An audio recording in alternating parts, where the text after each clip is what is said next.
Old Trafford లో జరిగే 4వ టెస్టులో భారత జట్టు తమను అవమానించడానికి ప్రయత్నిస్తే తమ జట్టు దయతో స్పందిస్తుందని ఇంగ్లాండ్ కెప్టెన్ బెన్ స్టోక్స్ స్పష్టం చేశాడు.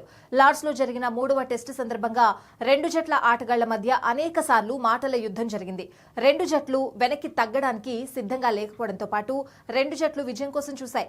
దీంతో ఆ టెస్ట్ మ్యాచ్ హీట్ ఎక్కింది. ఇక 4వ టెస్టుకు ముందు రోజు బెన్ స్టోక్స్ తన జట్టు భారత ఆటగాళ్లను స్లెడ్ చేయడానికి ప్రయత్నించదని పేర్కొన్నాడు. కానీ రెండు వైపులా చాలా ఒత్తిడి ఉందని చెప్పుకొచ్చాడు. ఇక బెన్ స్టోక్స్ మాట్లాడుతూ, మేము బయటకు వెళ్లినప్పుడు స్లెడ్జింగ్ చేయాలని అనుకోను. ఇరు జట్లు కూడా అలా చేయవని అనుకుంటున్నాను. అంతేకాదు, టెస్టులో ఎక్కడో ఒక చోట రసవత్రంగా మారే క్షణం వస్తుంది. అందువల్ల ప్లేయర్లపై ఒత్తిడి పడుతుంది అని చెప్పుకొచ్చాడు.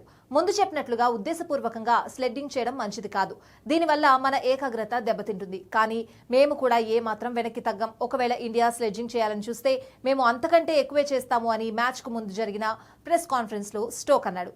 ఇక సిరీస్ గురించి మాట్లాడుతూ, ఈ సిరీస్ ఆడడం నాకు చాలా నచ్చింది. అభిమానులు చూడడానికి కూడా చాలా బాగుంది. ఎందుకంటే ఇప్పటివరకు జరిగిన 3 టెస్టులు 5 రోజుల పాటు అద్భుతంగా సాగాయి.